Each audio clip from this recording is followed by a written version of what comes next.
আসসালামু আলাইকুম। আমি টক ঝাল মিষ্টি আমের আচার বানিয়েছি। আমি আচারগুলো কিভাবে বানাচ্ছি দেখবেন, আমার সাথে থাকেন।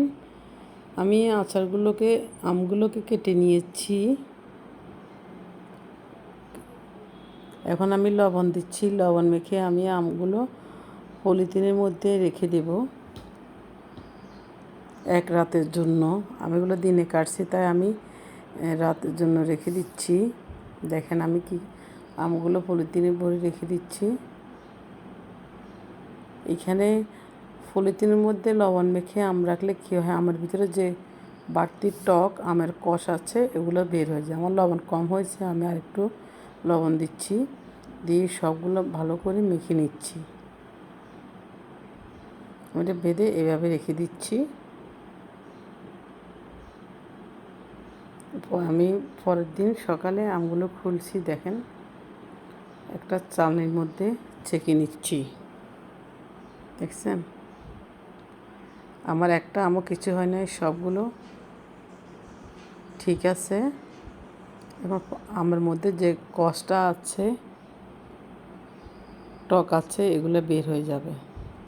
আচারের জন্য আমি 5 ফোড়ন মশলা নিয়েছি। আমি মশলাগুলো একটু চুলায় গরম করে নিচ্ছি ফ্রাই প্যানের মধ্যে, কারণ এগুলো আমি ব্লেন্ডারে ব্লেন্ড করে নেব।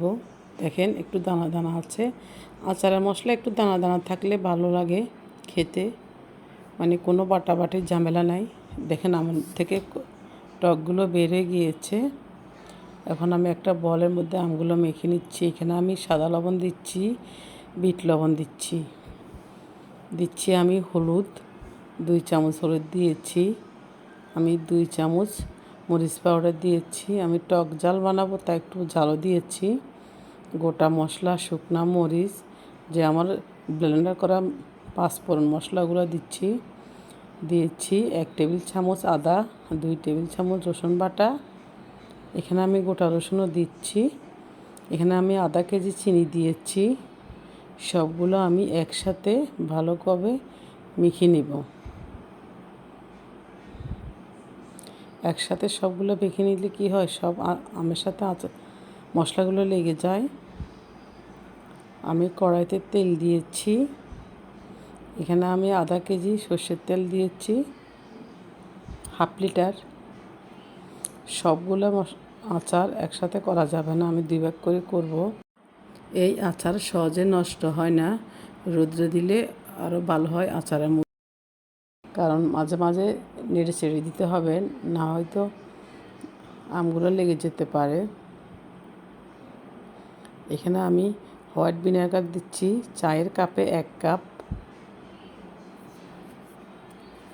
আমি প্রতি বছর এভাবে আচারগুলো বানাই, আমার বাসার সবাই অনেক পছন্দ, মানে খেতেও ভালো লাগে। আচারগুলো খিচুড়ির সাথে, ভাতের সাথে খেতে খুব মজা, সবাই খুব পছন্দ করে। আমার আচার হয়ে গেছে আমার সবগুলো আচার। এখন আমি এগুলো বয়মে ভরবো। আমার ভিডিওটি দেখার জন্য ধন্যবাদ সবাইকে। ভালো লাগলে অন্যদেরকে দেখার সুযোগ করে দেবেন।